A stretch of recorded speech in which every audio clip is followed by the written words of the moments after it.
Hello नमस्कार दोस्तों। आप लोगों का फिर से बोधिसत्व जी की क्लासेस में स्वागत है। और मैंने पिछली क्लास में 1773 का चार्टर 1773 का अधिनियम, 1786 का अधिनियम, 1797 का चार्टर एक्ट, 1784 का ब्रिटिश इंडिया एक्ट, 1781 का अधिनियम तो मैंने बताया था। तो आज फिर से नेक्स्ट क्लास में इसी को कंटिन्यू करते जाएंगे। और आज का जो टॉपिक है वो है 1813 का चार्टर एक्ट, 1833 का चार्टर एक्ट, 1853 का, 1858 का। तो सबसे पहले चार्टर एक्ट 1813। तो इस कानून ने भारत में कंपनी के व्यापार एकाधिकार को समाप्त कर दिया। इस एक्ट ने क्या किया कि कंपनी के व्यापार के एकाधिकार को समाप्त कर दिया। और इस कानून ने सिर्फ चाय के व्यापार तथा चीन के साथ व्यापार में कंपनी के एकाधिकार को बहाल रखा, मतलब जारी रखा, कंटिन्यू रखा। दूसरे नंबर पर इस कानून ने जो भी ईसाई मिशनरी थे, जो भी ईसाई पादरी थे, उनको भारत आने की अनुमति मिली। दूसरा नंबर क्या कि इस कानून ने ईसाई मिशनरियों को भारत आने के लिए अनुमति प्रदान किया। तीसरे नंबर पे इस कानून ने भारत के ब्रिटिश इलाकों में पश्चिमी शिक्षा के प्रचार प्रसार की व्यवस्था की। भारत में जो भी ब्रिटिश इलाका था उसमें वेस्टर्न कल्चर मतलब वेस्टर्न एजुकेशन के बढ़ावा का व्यवस्था किया गया, मतलब फैलाया गया पश्चिमी शिक्षा के विस्तार को। फिर इस कानून ने भारत की स्थानीय सरकारों को व्यक्तियों पर कर लगाने के लिए अधिकृत किया। मतलब इस कानून ने क्या किया कि भारत के जो भी स्थानीय सरकार थे उनके व्यक्तियों पर कर लगाने का नियम बनाया और कर भुगतान नहीं करने पर दंड की व्यवस्था की। ये 1813 के चार्टर एक्ट के तहत किया गया। फिर आता है फिर 20 साल बाद 1833 का चार्टर एक्ट। तो इस चार्टर एक्ट के तहत क्या हुआ कि ब्रिटिश भारत के केंद्रीकरण की दिशा में यह अधिनियम निर्णायक कदम था। क्या था कि ब्रिटिश भारत के केंद्रीकरण की दिशा में यह अधिनियम निर्णायक कदम था। कौन? 1833 का चार्टर एक्ट। इसने बंगाल के गवर्नर जनरल को भारत का गवर्नर जनरल कर दिया। मतलब पहले जो बंगाल का गवर्नर जनरल था वो 1833 के चार्टर एक्ट के तहत भारत का गवर्नर जनरल कर दिया। और भारत के प्रथम governor general Lord William Bentinck बने। कौन बने? लॉर्ड विलियम बेंटिंग बने। उन्हें पूरे ब्रिटिश भारत में विधायिका का असीमित अधिकार प्रदान कर दिया गया। फिर आता है चार्टर एक्ट 1833 ने सिविल सेवकों के लिए खुली प्रतियोगिता का आयोजन शुरू किया। और इसमें कहा गया कि कंपनी में भारतीयों को किसी पद और रोजगार को हासिल करने से वंचित नहीं किया जाएगा। मतलब इस एक्ट के तहत कहा गया कि कंपनी में भारतीयों को किसी पद या रोजगार को हासिल करने के लिए उससे वंचित नहीं किया जाएगा। मतलब उसको मौका मिलेगा, उसको रोजगार दिया जाएगा भारतीय को। लेकिन बोर्ड ऑफ डायरेक्टर्स के विरोध के कारण इस प्रावधान को समाप्त कर दिया। फिर चौथे नंबर पे ईस्ट इंडिया कंपनी व्यापारिक निकाय के रूप में की जाने वाली गतिविधियों को समाप्त कर दिया। ईस्ट इंडिया कंपनी व्यापारिक निकाय के रूप में मैंने जो भी व्यापार के तौर पे था उसको समाप्त कर दिया। अब यह प्रशासनिक निकाय भी बन गया। मैंने 1833 के तहत जो भी व्यापार के तहत था उसको अब प्रशासनिक निकाय भी कर दिया गया। फिर आता है 1853 का चार्टर एक्ट। तो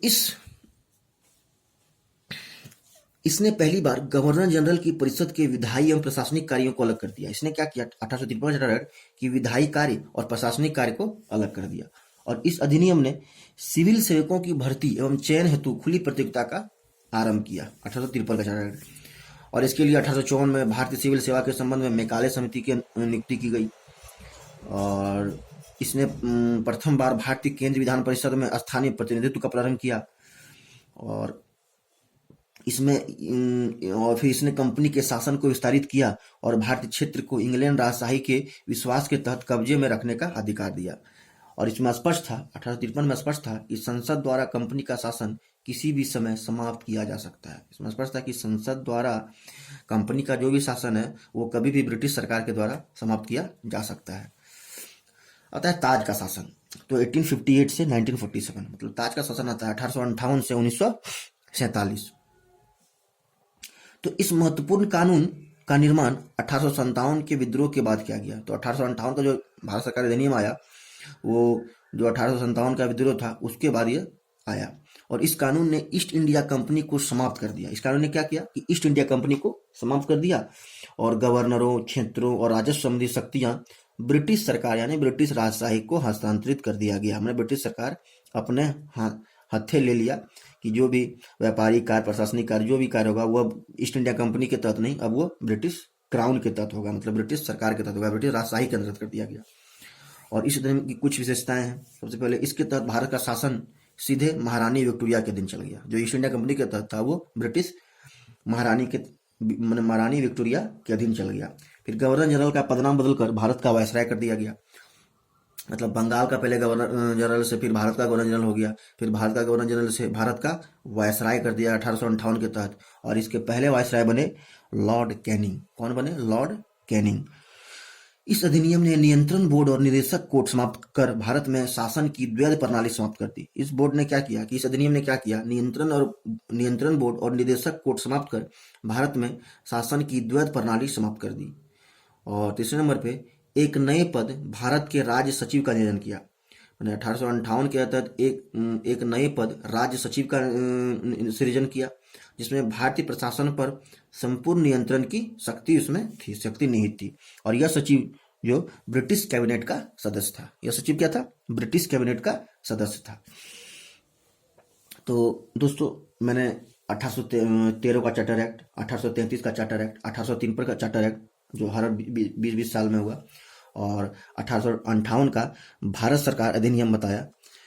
तो इस वीडियो के माध्यम से आप लोग हिस्टोरिकल बैकग्राउंड समझ रहे हैं और इसको अच्छी तरह से समझे आप लोग और अच्छी तरह से जाने। और इससे भी ये चैप्टर खत्म होने के बाद इससे भी रिलेटेड जो भी क्वेश्चन होगा, प्रीवियस क्वेश्चन, वो मैं कराऊंगा।